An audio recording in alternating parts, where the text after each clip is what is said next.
In the heart of a bustling city, where skyscrapers reached for the clouds and traffic buzzed like angry bees, there was a small, cluttered detective agency run by a man named Leo. He wasn't a detective in the usual sense. He wasn't licensed, didn't own a gun, and had never been in a real fight.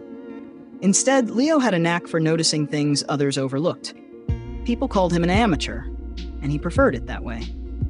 He believed the real clues weren't found in forensics or surveillance cameras, but in the details of human behavior. One afternoon, as rain drizzled down the foggy windows of his one-room office, a young woman named Tessa burst through the door. She was a well-known street artist, her face on the covers of magazines, but her eyes were filled with panic.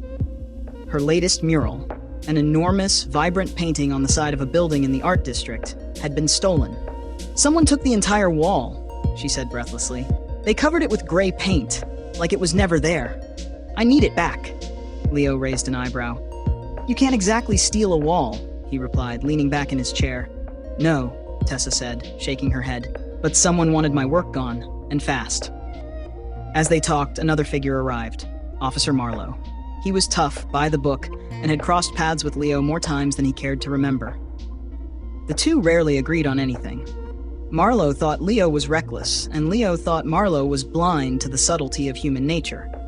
Still, they both had one thing in common: a desire to solve the mystery. Marlowe was there on official business. The art district had been buzzing with whispers of the mural's disappearance, and the city needed answers. "All right, Leo," Marlowe said, his voice low. "What's your theory? Paint didn't just vanish into thin air." Leo smiled. "I don't think it's about the mural at all. It's about the space it left behind. Someone needed a blank canvas." They began their investigation together, despite their differences. Leo observed the people around the mural's old site, how they walked, where they looked, and how they avoided certain places. Meanwhile, Marlowe focused on the technical side, checking security cameras, interviewing witnesses, and looking for anything suspicious. At first, it seemed like a waste of time. They argued constantly.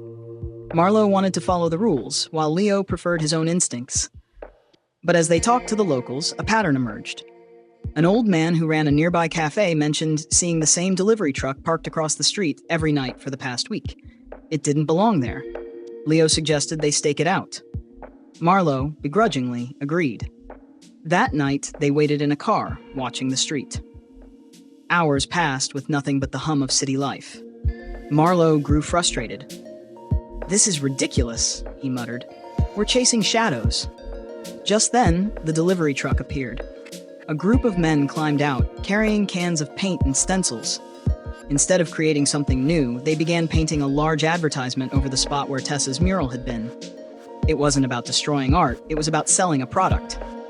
"That's it," Leo whispered. They needed a prime spot to advertise. They didn't care about the mural, they cared about the attention that wall gets. Marlowe nodded, surprised. "You were right."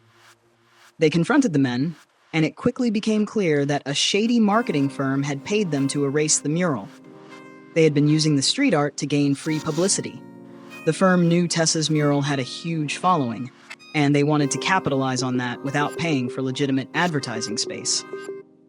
As they wrapped up the case, Leo turned to Marlowe. "You know, you're not as rigid as I thought," Marlowe chuckled. "And you're not as reckless as you seem. We make a good team." For both of them, it was a revelation. Leo realized that sometimes following procedure could be as important as trusting your gut. Marlowe saw that intuition had its place too, that rules didn't always lead to the truth. They learned that by combining their approaches, by respecting both the rules and the unseen details, they could achieve more together. Tessa was grateful to have her wall restored, but more importantly, she gained two unexpected allies in her fight to keep art alive in the city. The amateur and the officer, once at odds, now found common ground in their shared belief that some things, like art and justice, were worth protecting in every way possible.